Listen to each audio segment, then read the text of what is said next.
بسم اللہ الرحمن الرحیم۔ السلام علیکم ڈیئر اسٹوڈنٹس، امید ہے آپ لوگ ٹھیک ہوں گے اور آپ لوگوں کی زندگی خوشیوں کے ساتھ گزر رہی ہوگی۔ تو ڈیئر میرے چینل پہ نئے ہر آنے والے ان کو چاہیے کہ چینل کو سبسکرائب کرو، گھنٹی کے بٹن بھی دبائیں تاکہ میری ہر ویڈیو آپ کو وقت پہ پہنچتی رہے۔ ڈیئر اسٹوڈنٹس، ایک غلطی یہ ہوئی تھی کہ اس سے پہلے میں کچھ اور اشعار کی تشریح اپلوڈ کرنے کی طرف کوشش کر رہا تھا، مطلب یہ نہیں، لیکن وہ انشاءاللہ جو مس انڈرسٹینڈنگ اور جو غلطی تھی انشاءاللہ اس کے ازالے بھی کیا کروں گا انشاءاللہ۔ لیکن اس کے بعد جب یہ تشریح اپلوڈ ہو تو اس تشریح کے بعد انشاءاللہ مزید اشعار کی تشریح جو اس غزل کے جو دو شعر ہے وہ تشریح اپلوڈ کروں گا انشاءاللہ، اور اس کے بعد جو اور غزل ہے شہزاد احمد کی، تو اس غزل کی تشریح بھی انشاءاللہ اپلوڈ کروں گا۔ تو ڈیئر بڑھتے ہیں یہ آخری شعر کی تشریح کی طرف، لیکن اس غزل کے دو اشعار جو اول جو اشعار ہے جو آغاز کے، وہ بھی میں چھوڑ چکا تھا، بس انشاءاللہ وہ اس ویڈیو کے بعد انشاءاللہ اپلوڈ کروں گا، ٹھیک ہے۔ تو بڑھتے ہیں اس شعر کی تشریح کی طرف۔ دیکھتے کیوں ہو شکیب اتنی بلندی کی طرف، نہ اٹھایا کرو سر کو کیے دستار گرے۔ دیکھتے کیوں ہو یعنی کیوں دیکھتے ہو شکیب اتنی بلندی کی طرف، یعنی اس کے نصر کچھ اس طرح بنتا ہے،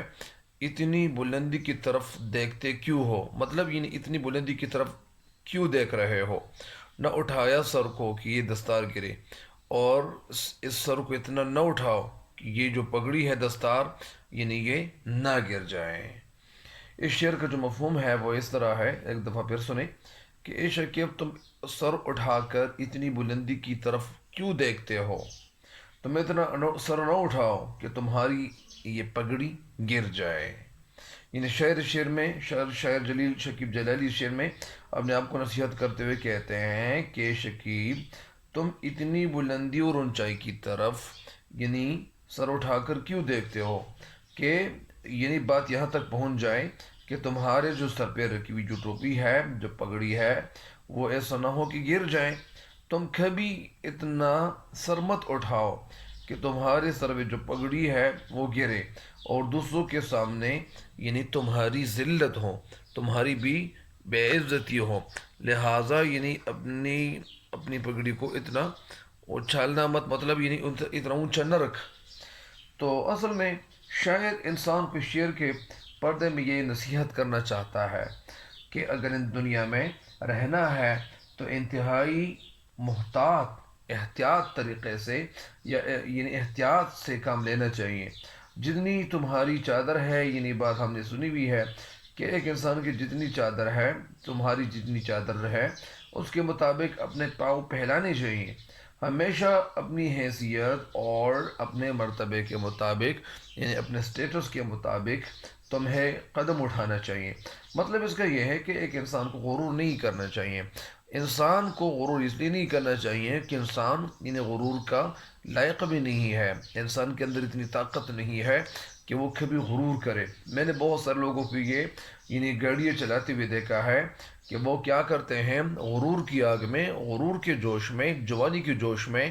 وہ جوانی کے جوش میں، طاقت کے جوش میں یعنی وہ ویلنگ کرتے ہیں، ڈرفٹنگ کرتے ہیں، تو وہ ان کی جو گاڑی کی جو پہیے ہوتے ہیں وہ تو یہاں اگر خراب ہو جائیں، اللہ نہ کرے اگر وہ کسی اور جگہ پہ جا رہا ہو اور وہ جگہ وہ کیا ہو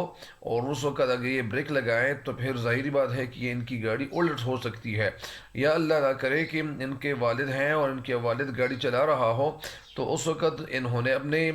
جو گاڑی ہے ان کے ٹائر تو یہ ختم کر چکے ہوں گے، لہٰذا وہ وہاں بریک لگانے میں ناکام ہو جائے گا اور ان کا والد صحیح سلامت اپنے گھر نہیں پہنچ پائے گا۔ لہٰذا ہر وقت انسان کو یہ کوشش کرنی چاہیے، غرور سے بچنا چاہیے، کیونکہ انسان غرور نہیں کر سکتا۔ انسان کیا غرور کر سکتا ہے؟ انسان بہت کمزور ہے،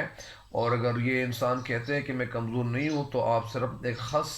ایک چھوٹا سا ذرہ یہ اپنی آنکھ میں ڈالیں اور پھر اپنی آنکھ کی حالت دیکھیں کہ آپ کی آنکھ کی حالت کیا ہوتی ہے، پھر آپ پہ یہ جو دنیا ہے یہ اندھیرا ہو جائے گا۔ تو اسی وجہ سے انسان کو کبھی غرور نہیں کرنا چاہیے، اور یہ جو دولت ہے یہ آج آپ کے پاس ہے، کل کسی اور کے پاس دولت ہوگی، لہٰذا انسان کو نہ اپنی جوانی پہ، نہ طاقت پہ، نہ دولت پہ، اور نہ کبھی گاڑی پہ، نہ کسی بنگلے پہ یہ غرور کرنا چاہیے، بلکہ غرور کرنا نہیں چاہیے. اس لیے انسان کو یہ جو شاعر ہے سمجھا رہے ہیں کہ تم تو شرمندگی، بے عزتی اور پشیمانی سے مطلب یعنی اپنے آپ کو یعنی دور رکھو، کیونکہ اگر یہ انسان غرور کرے گا تو یہ پشیمان بھی ہوگا، ان کی بے عزتی بھی ہوگی، اور پھر کیا ہوگا، ورنہ انسان کو پھر رسوائی ہی رسوائی ہوگی، انسان کو پھر رسوائی کے سوا کچھ نہیں ملے گا. لہٰذا انسان کو احتیاط کرنا چاہیے. یعنی اس شعر کے ساتھ ایک شعر ہے کہ جس سر کو غرور آج ہے یا تاجوری کا، جس سر کو غرور آج ہے یا تاجوری کا، کل اس پہ یہی شور ہے پھر نوحہ گری کا. تو یہ شعر جو ہے یہ بھی اس کے ساتھ ریلیٹڈ شعر ہے. لہٰذا ہمیں امید ہے، یا مجھے امید ہے انشاءاللہ، کہ آپ لوگ انشاءاللہ اس شعر کی تشریح سے فائدہ اٹھائیں گے، اور اس چینل کے لنکس بھی اپنے دوستوں کے ساتھ